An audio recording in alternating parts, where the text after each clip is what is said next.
Welcome to middle education. Finally अब आपके सामने कक्षा 9वीं सामाजिक विज्ञान का सेट नंबर ई लेकर के आ चुका हूं। जी हां, आपने सही सुना, अभी तक मैंने सेट नंबर ई अपलोड नहीं किया था। एंड अगर आप इस सेट को बहुत अच्छे से देख लेते हैं तो डेफिनेटली आपके बहुत सारे क्वेश्चंस कवर होने वाले हैं। देखो यार, लगभग सभी सेटों में क्वेश्चंस सेम है, लेकिन कुछ क्वेश्चंस में अप एंड डाउन है। जैसे आपका वस्तुनिष्ठ टोटल अलग है, बाकी कुछ क्वेश्चन जो पीछे के बड़े वाले हैं वो अलग है, बाकी सब कुछ सेम है। तो चाहे मैं कोई भी सेट अपलोड करूं, सारे सेट को अच्छे से देख लेना, क्योंकि आपके एग्जाम पॉइंट ऑफ व्यू से काफी हेल्प मिलने वाला है। और अगर आप इन क्वेश्चन को अच्छे से प्रिपेयर कर लेते हैं तो आपको आइडियाज मिलेगा कि कैसे आंसर्स लिखना है। तो मेरे कहने का मतलब ये है, मैं कोई भी वीडियोस अपलोड कर रहा हूं उसे अच्छे से देखिए, चाहे वो सेट ए हो, बी हो, सी हो, डी, एफ, ई, एफ, कुछ भी हो, अच्छे से देखोगे डेफिनेटली तुमको फायदा मिलेगा। आप इस प्रश्न पत्र को ध्यान से देख लीजिए और यहां पर वेरियस प्रकार के इंस्ट्रक्शन मौजूद हैं, निर्देश में स्पष्ट रूप से मेंशन किया गया है। तो चलिए स्टूडेंट्स, बिना टाइम वेस्ट किए हम सेट नंबर ई के सारे क्वेश्चंस को बहुत अच्छे से कवर अप करते हैं और देखते हैं कि हमारे एग्जाम में किस प्रकार से क्वेश्चन देखने को मिलेगा।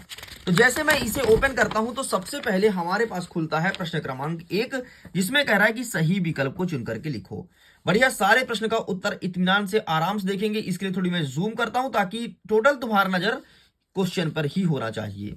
हमारा पहला नंबर कहता है कि किस नदी को दक्षिण भारत की गंगा कहा जाता है। तो यहां पर गोदावरी नदी को दक्षिण भारत की गंगा कहा जाता है। आगे बढ़ते हैं।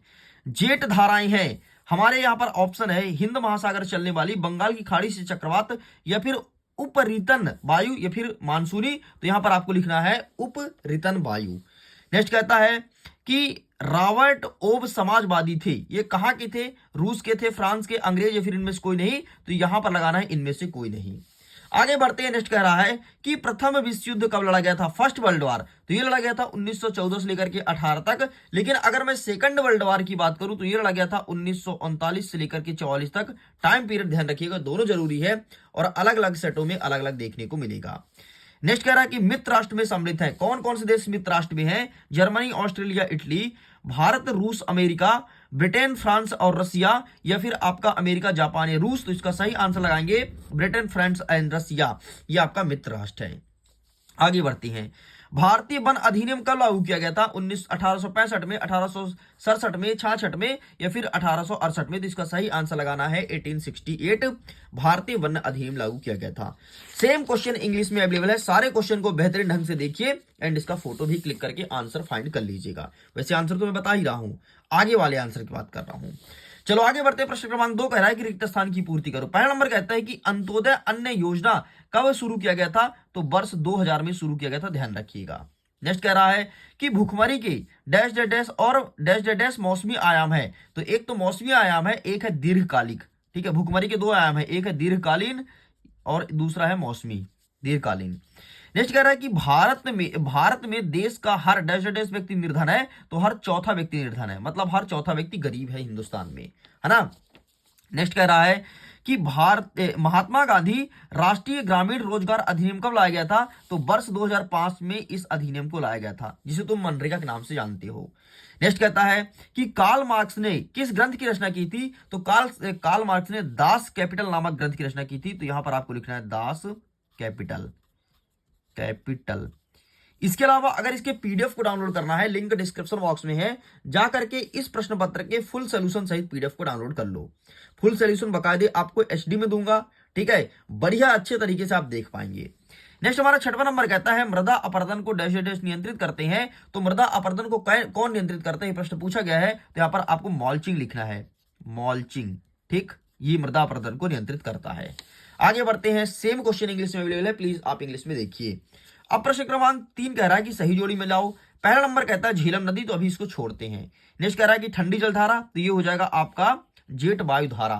नेक्स्ट कह रहा है आपका रूसी क्रांति, तो ये हुआ था 1917 ईस्वी में।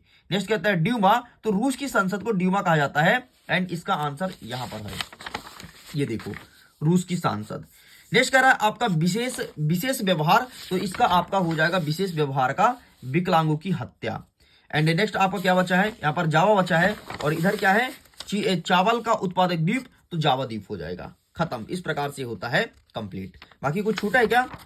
हाँ, एक छूटा है, झेलम नदी, तो झेलम नदी का हो जाएगा शेषनाग, ठीक है, क्योंकि झेलम नदी को शेषनाग झील के नाम से या शेषनाग नदी के नाम से भी जाना जाता है। आगे बढ़ते हैं, match the correct pair, English में अवेलेबल है, इंग्लिश में प्लीज आप देख लीजिएगा। अब कहता है प्रश्न क्रमांक 4 कि एक वाक्य में उत्तर दो। पहला नंबर कहता है कि अन्नपूर्णा योजना कब आरंभ किया गया था, तो 2000 में अन्नपूर्णा योजना लाया गया था। नेक्स्ट कह रहा है कि खाद्य सुरक्षा के 2 आयाम कौन कौन से हैं, तो एक है दीर्घकालिक, ठीक है, अभी मैंने पहले डिस्कस किया था, एक है दीर्घकालीन आयाम और दूसरा आयाम यहां पर लिखा गया है, देख लीजिए, ये मौसमी आयाम, बस यही दोनों लिखना है, दीर्घकालीन व मौसमी। नेक्स्ट कह रहा है कि यमुना नदी का उद्गम स्थल किस हिमनी से हुआ है, या हिम नदी से हुआ है, तो यमुनोत्री से हुआ है, यमुनोत्री, ठीक, यहां से हुआ है यमुना नदी का उद्गम स्थल। नेक्स्ट कह रहा है कि राजस्थान या इंदिरा गांधी नहर किस नदी में से निकाली गई है, तो ये निकला है सतलज और ब्यास से, सतलज व व्यास नदी से, ठीक, यहां से निकला है आपका इंदिरा गांधी नहर। नेक्स्ट कह रहा है कि भारत में कौन कौन से जलवायु कटिबंध है, तो भारत में 5 जलवायु कटिबंध है। नेक्स्ट कह रहा है लोकसभा की सांसद को क्या कहते हैं, सॉरी, लोकसभा के सदस्य को क्या कहते हैं, तो सांसद कहा जाता है, सांसद, ठीक। लो, इस प्रकार से कंप्लीट होता है, आगे इंग्लिश में अवेलेबल है। आगे बढ़ते हैं, अब हम सत्य सत्य को कवर अप करते हैं। पहला नंबर कहता है हिटलर जो था वो साम्यवादी नीति का समर्थन था, बिल्कुल, बहुत ज्यादा समर्थन करता था। नेक्स्ट, चुनाव हारने वाली पार्टी सरकार बनाती है, नहीं रे, चुनाव जो जीतेगी वो ना सरकार बनाएगी। नेक्स्ट, मतदान करने का आयु 18 वर्ष होनी चाहिए, बिल्कुल सही है। नेक्स्ट कहता है भारत एक धर्मनिरपेक्ष राज्य है, बिल्कुल सही है। नेक्स्ट कहता है अमेरिका एक लोकतांत्रिक देश है, बिल्कुल सही है। नेक्स्ट कहता है हरित क्रांति भारत के 90 के दशक में हुई थी, बिल्कुल गलत बोल रहा है। इस प्रकार से आपका दूसरा और पांचवा गलत है, बाकी सब कुछ सही है। मैं फिर से बोलूंगा, सारे क्वेश्चन को अच्छे से प्रिपेयर कर लेना, इसके पीडीएफ को डाउनलोड कर लेना, ठीक है, पीडीएफ लिंक डिस्क्रिप्शन बॉक्स में जाकर के जल्दी डाउनलोड कर लो और बेहतरीन ढंग से प्रिपेयर कर लो, क्योंकि आपके सामने सेट नंबर ई लेकर के आ चुका हूं। अब हम कवर करेंगे प्रश्न क्रमांक 6 से लेकर के और आगे के क्वेश्चंस को, तो प्लीज आप अपना कमर कस लो, ठीक है। सारे क्वेश्चन को बेहतरीन ढंग से देखेंगे, इसका आंसर भी देखेंगे एंड एक बार में प्रश्न क्रमांक 23 तक कंप्लीट करेंगे। तो चलिए कमर कस के बैठ लीजिए, हम शुरू करते हैं प्रश्न क्रमांक 1। हमारा 6वां नंबर कहता है कि कोरोमंडल तट किसे कहते हैं, एंड अथवा कहता है कि भारत की जलवायु को प्रभावित करने वाले कारक कौन कौन से हैं। बहुत ही तगड़ा क्वेश्चन है एंड देखना डेफिनेटली तुम्हारे एग्जाम में यही क्वेश्चन देखने को मिलेगा। एंड ये रहा आपके सामने कोरोमंडल तट, आप इसका स्क्रीनशॉट ले लो। एंड ये रहा आपके सामने जलवायु को प्रभावित करने वाले कारक, ठीक है। बढ़िया स्क्रीनशॉट ले लो और सारे क्वेश्चन को अच्छे ढंग से प्रिपेयर करते जाना यार। आगे बढ़ते हैं, नेक्स्ट कह रहा है कि मानसूनी वर्षा की विशेषताएं बताइए, कोई 2 विशेषता बताना है, क्योंकि प्रश्न कितने नंबर का है, 2 नंबर का है। एंड अथवा में कहता है कि कार्ल मार्क्स की पूंजी पर क्या विचार था, है ना, कार्ल मार्क्स की पूंजी पर विचार। आगे बढ़ते हैं, ये रहा है आपके सामने मानसूनी वर्षा, बढ़िया अच्छे ढंग से प्रिपेयर कर लेना, बाद में पछताना ना पड़े, इस चीज को ध्यान रखना, ठीक है। तो ये रहा मानसूनी वर्षा का आंसर, बढ़िया स्क्रीनशॉट ले लो। ऐसे ही पीडीएफ डाउनलोड कर सकते हो, लिंक डिस्क्रिप्शन बॉक्स में दिया गया है। एंड ये रहा Karl Marx, please take a screenshot and PDF को डाउनलोड कर लो।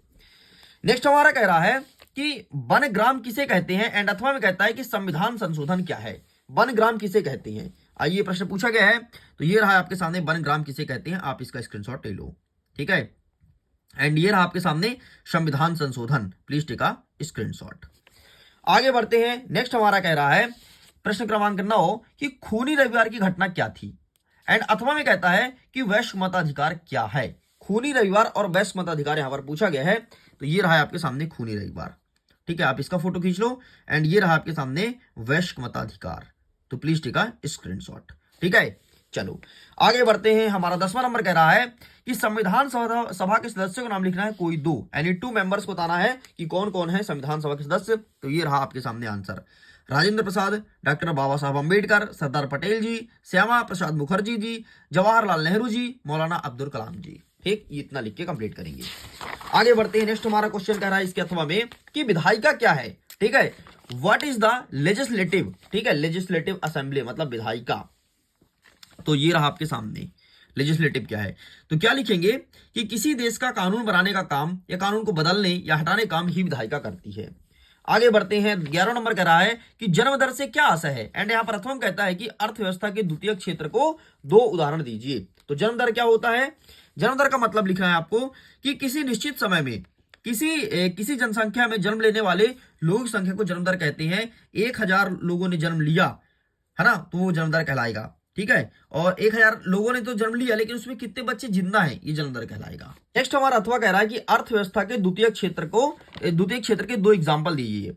देखो, अर्थव्यवस्था के पहले क्षेत्र में तो आपका कृषि आता है, द्वितीयक में आपका उद्योग आता है, और तृतीयक में आपका सेवा क्षेत्र आता है। तो क्या बोला है आपका द्वितीय क्षेत्र बोला ना, उद्योग कौन कौन से, जैसे आपका कपड़ा उद्योग हो गया, ठीक है, आपका हो गया प्लास्टिक उद्योग, कुछ भी उद्योग ले लो, जितने भी इंडस्ट्री है वो सब आएगा द्वितीय क्षेत्र में। आगे बढ़ते हैं, नेक्स्ट कह रहा है कि न्यायपालिका क्या है, मतलब जुडिशरी। तो सिंपल से जो कानून बनाता है, मतलब जो विधायिका कानून बनाती है और उसका जो क्रियान्वयन करता है या उसके कानून का जो पालन करवाता है वो है न्यायपालिका। नेक्स्ट कहता है वन उत्पाद किसे कहते हैं, फॉरेस्ट प्रोडक्ट्स, मतलब ऐसा उत्पाद जो हमें जंगल से मिलता है उसे वन उत्पाद कहा जाता है। बाकी आंसर अवेलेबल है, मैं आपको दिखा देता हूं सारा आंसर।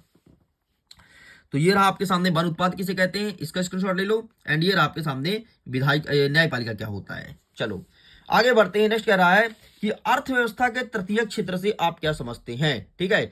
तो इंग्लिश में अगर बोले तो what's do you understand about the tertiary sector of the economy. तो अर्थव्यवस्था तृतीय क्षेत्र जो होता है वो सेवा क्षेत्र आता है, और इसके अंतर्गत सेवाएं प्रदान की जाती है, जैसे बैंकिंग, बीमा, संचार, व्यापार आदि। और जो आप अभी यूट्यूब में वीडियोस देख रहे हो एजुकेशनल, ये आपके सेवा के लिए उपलब्ध कराया जाता है, मतलब ये अर्थव्यवस्था तृतीय क्षेत्र के अंतर्गत आता है। अथवा कहता है बेरोजगारी से क्या तात्पर्य है, क्या आशय है। देखो, अगर आपकी योग्यता के अनुसार आपको कहीं काम नहीं मिलती है, इसका मतलब आप बेरोजगार हैं। जैसे आप पढ़ाई की हो भाई पीएचडी तक, और आप क्या कर रहे हो, गांव में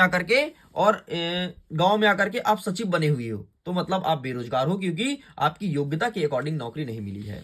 नेक्स्ट कह रहा है प्रश्न क्रमांक 14 कि उष्णकटिबंधीय सदाबहार वन की 2 विशेषताएं बतानी है। प्रश्न आपका 2 नंबर का है, और अथवा में कहता है सर्फगंधा, अर्जुन, नीम और तुलसी का एक एक औषधि गुण बताइए। तो आइए देख लेते हैं उष्णकटिबंधीय सदाबहार वन। यहां से 100% क्वेश्चन आएगा, इवन बहुत सारे क्वेश्चन देखने को मिलेगा भर भर के, इसलिए अच्छे से प्रिपेयर कर लेना। ये रहा आपके सामने आंसर, टेक अ स्क्रीनशॉट, बढ़िया इसका फोटो खींच लो। एंड ये रहा आपके सामने सर्फगंधा, अर्जुन और नीम और तुलसी, ठीक है। इनका यूज कहां कहां होता है, सर्फगंधा का रक्तचाप का नियंत्रण के लिए, अर्जुन का कान दर्द के लिए, और नीम का जीवाणुनाशक के लिए, और तुलसी का रोग प्रतिरोधक क्षमता को बढ़ाने के लिए, ठीक है। आगे बढ़ते हैं, 15 नंबर कह रहा है जेकोबिन क्लब का सदस्य कौन था, इसका नेता कौन था, और अथवा कहता है कि मैग्रो वन की विशेषताएं बतानी है। आइए मैं दिखाता हूं आपको Jacobin club. Jacobin club most important in examination, क्योंकि पिछले कई सालों से हर बार रिपीट हो रहा है। क्या लिखेंगे, जैकोबिन क्लब के सदस्य फ्रांसीसी समाज के कम समृद्ध वर्ग से थे। उदाहरण के लिए छोटे दुकानदार, जूता बनाने वाला, कारीगर, पेस्ट्री कुक, ठीक है, ये सब आते थे जैकोबिन क्लब में। एंड अथवा क्या कहता है मैग्रो बनना, इसका भी आंसर है भाई, ये रहा मैग्रो वन की विशेषता, टेका स्क्रीनशॉट। बहुत ही अच्छा आंसर लाया गया है, आंसर कहीं कोई गलत नहीं है, ठीक है, इसलिए इसका फायदा जरूर उठाना। आगे बढ़ते हमारा 16 नंबर कहता है निजी संपत्ति के बारे में पूंजीवाद और समाजवाद विचारधारा में अंतर बताइए। प्रश्न पूछा गया है आपके 2 नंबर का। एंड एक प्रथम कहता है कि ड्यूमा पर टिप्पणी लिखो, है ना, रूस की संसद को ड्यूमा कहते हैं, और क्या टिप्पणी लिखोगे। चलो आगे देख लेते हैं, पूंजीवाद और समाजवाद, ये आपके सामने, टेक अ स्क्रीनशॉट, बढ़िया बकायदे यही आंसर लिख करके चले जाना है। एंड ड्यूमा पर टिप्पणी, तो ये रहा ड्यूमा पर टिप्पणी, ठीक है। चलो आगे बढ़ते हैं, नेक्स्ट आगे बढ़ते हैं, और 17 नंबर कहता है कि आरक्षित वन किसे कहते हैं। अथवा कहता है कि वनों से होने वाला प्रत्यक्ष लाभ, मतलब डायरेक्ट बेनिफिट ऑफ फॉरेस्ट। तो सिंपल सा प्रत्यक्ष लाभ क्या होता है, ठीक है, प्रत्यक्ष लाभ मतलब अगर तुम जंगल गए और जंगल से जो उत्पाद तुम्हें सीधे मिल जाता है वो है प्रत्यक्ष लाभ, जैसे लकड़ी, चारा, औषधि, ये सब सीधे मिलता है। एंड अगर मैं बात करूं कि आरक्षित वन किसे कहते हैं, तो ऐसे वन जिनको सरकार बचाने काम करती है, जिसमें सरकार का लक्ष्य तरीके से आगे बढ़ाना है, वो आरक्षित वन कहलाएगा। एंड यहाँ पर आंसर लिखा गया है। एंड ये रहा आपके सामने प्रत्यक्ष लाभ, लकड़ी मूलना, जड़ी बूटी, ईंधन, लकड़ी, लाख, गोंद, जानवरों के लिए चारा गाय, रोजगार मिलना, ठीक है, विदेशी मुद्रा मिलना, बहुत लिखा गया है, जो ठीक लगे वो लिख लेना। नेक्स्ट 18 नंबर कहता है राष्ट्रपति पद की क्या योग्यता होती है, और अथवा कहता है कि महाभियोग क्या है, समझाइए। आइए मैं दिखाता हूं राष्ट्रपति पद की योग्यता, ये रहा। वह सबसे पहले भारत देश का नागरिक हो, उसकी उम्र 35 वर्ष से अधिक हो, वह किसी भी सरकारी लाभ के पद पर ना हो, ना तो लोकसभा का सदस्य हो, ये है उसकी योग्यताएं। एंड महाभियोग क्या है, महाभियोग मतलब किसी पद पर रह रहे व्यक्ति को पद से हटाना महाभियोग कहलाता है, और राष्ट्रपति को केवल महाभियोग के द्वारा ही हटाया जा सकता है, वरना नहीं हटा सकता कोई भी, ठीक।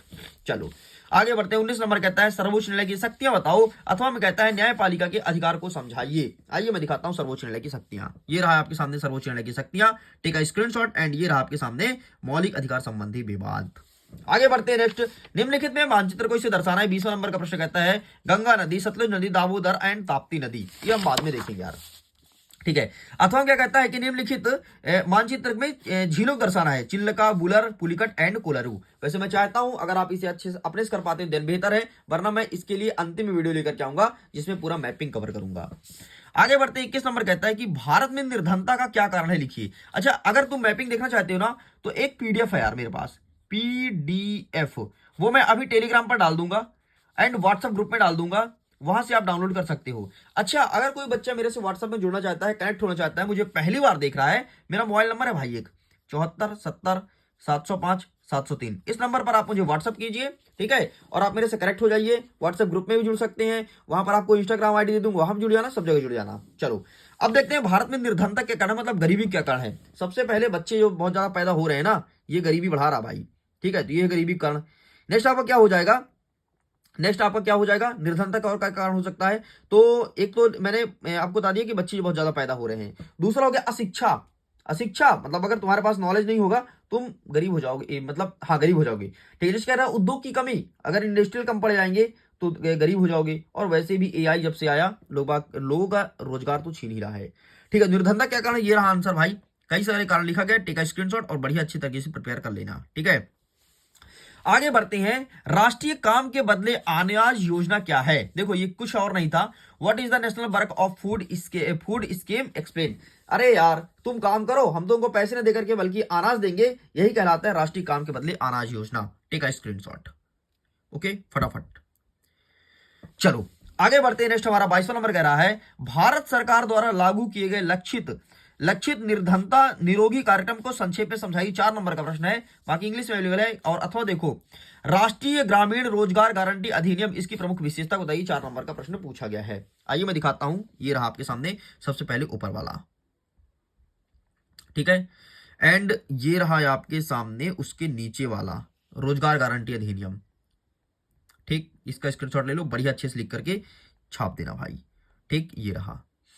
चलिए आगे बढ़ते हैं। नेक्स्ट कह रहा है कि भारत में निर्धनता रेखा का निर्धारण करते समय किन किन बातों पर विचार किया जाता है, समझाइए। एंड अथवा कहता है निर्धनता उन्मूलन की वर्तमान सरकारी रणनीति पर चर्चा करो। ये प्रश्न पूछा गया है, आइए फटाफट देख लेते हैं। ये रहा आपके सामने ऊपर वाला, ठीक, एंड ये रहा आपके सामने नीचे वाला।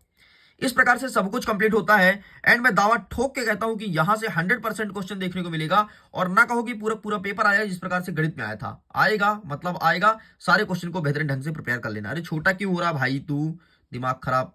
चलो ये रहा, इस प्रकार से सब कुछ मैं कंप्लीट कर दिया हूं। वीडियो पसंद आया तो वीडियो को लाइक कीजिएगा, दोस्तों को शेयर जरूर कीजिएगा। पहली बार चैनल को सब्सक्राइब करना, क्योंकि 100% यही सब क्वेश्चन देखने को मिलेगा जो आपको यहां पर बताया गया है। Thanks for watching, bye bye.